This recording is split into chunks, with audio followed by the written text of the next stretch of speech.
Donald Trump is not content just to sort of block in every way he can Joe Biden's ability to set up his own team for the transition.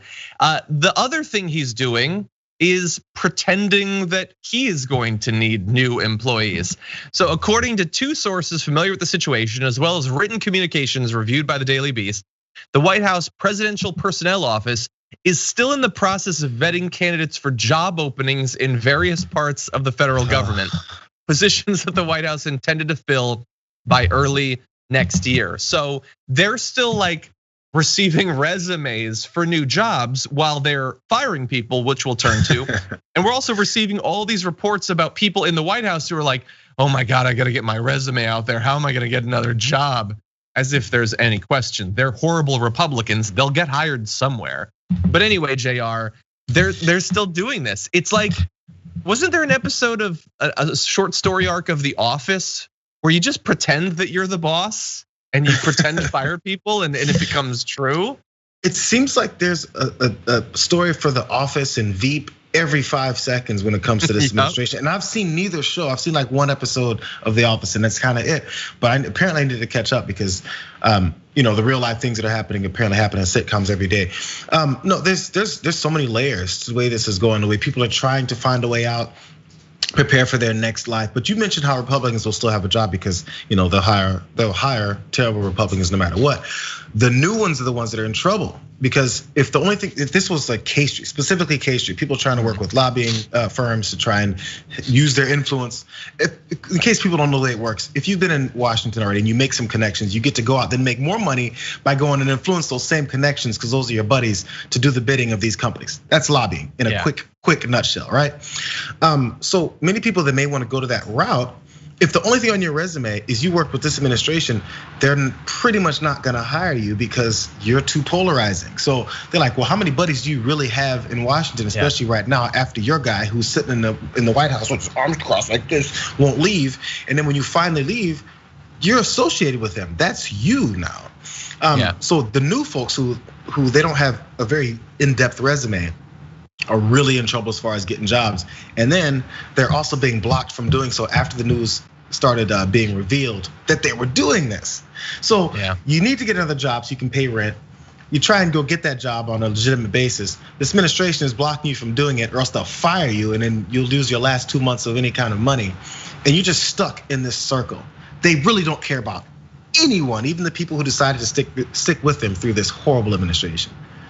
Yeah, it's sad, and we're gonna have great examples of what you just gave there in just a second. But in addition to continuing the hiring process, just yesterday, the Washington Post reported that the White House Budget Office has instructed federal agencies to continue preparing the administration's budget proposal for the next fiscal year. But like, it's not gonna be your budget. You're not gonna be the administration.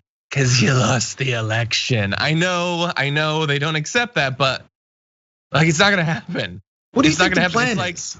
No, this is exactly what's happening. It's like, oh no, baby, don't break up with me. No, oh that hurts. Okay, so but we're still going to Hawaii, right? We're still gonna take that trip. No, you got dumped. You don't get to go to Hawaii. You don't get your budget. That's the way it works. But they're still expecting that they're gonna get some tonight. You're not, it's over. It's over. Like the day when you get broken up with, you call and be like, so, how you doing? No, that I think is their pending legal challenges to the election, I guess. You still think you're gonna get some release from the judiciary, but that's not gonna happen. I'm confusing myself now. But anyway, you also, I just want to, as a reminder, in terms of muddying the waters over who's going to be president, yesterday we had Mike Pompeo saying there will be a smooth transition to a second Trump administration. It's just like, oh, okay, so here is the theme of today's show. We're going to cover a lot of this, and a lot of it is going to be comical, laughable, fumbling and flailing and pathetic. But that doesn't mean that we shouldn't be worried or nervous or scared or vigilant or anything like that. Because they are still doing this stuff, and it's not just comments, it's not just prep our budget. They just fired or had the resignations of Mark Esper, Defense Secretary, his Chief of Staff, the Undersecretary of Defense for Policy, James Anderson, the Undersecretary of Defense for Intelligence, Joseph Kernan. And here is what is most amazing about that. I'm gonna read a tweet from Bill Kristol, something that I don't normally do, but I have a good reason for it today. So they did those firings, but take a look at the ripple effect that came from those firings. So Bill Kristol tweeted, a sign of the loyalty oath atmosphere now at DOD. When Jim Anderson was fired yesterday as acting undersecretary for policy, he was given a clap out as he left the building. The White House called to request names of any political appointees who joined in so that they could be fired. So the people who, like, the thing from TV where like they walk past all the people who are clapping, they're gonna purge the clappers. Oh. No, the level of petty. Okay, it's already where if you do anything that's right, it's been the way for most administration. If you say something that's correct, you say something factual, and it's in opposition of the president, your job is already in danger. And then the further and further he falls into this abyss of insanity, the more and more petty he gets. So you can leave, but if anyone claps, how do you monitor the clappers? Oh yeah, Jimmy in the corner was clapping. Well, there are devices that can monitor clapping. I've heard of them on TV commercials before.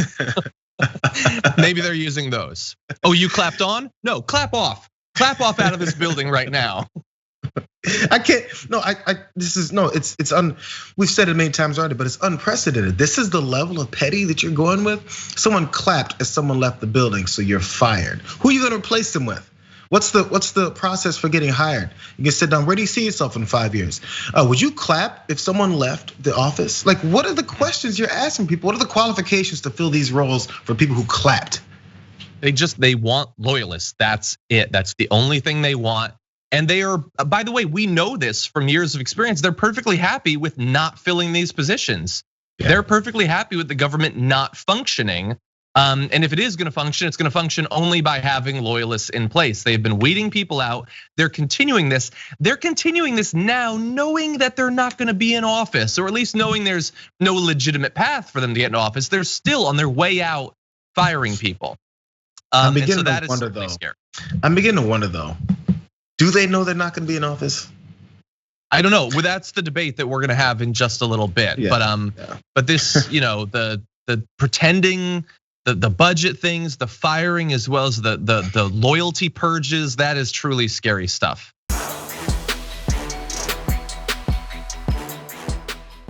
For more political news breakdowns, interviews, stories of activism, and me trying my hardest to care about the occasional big celebrity news story, subscribe to our YouTube channel at youtube.com/thedamagereport.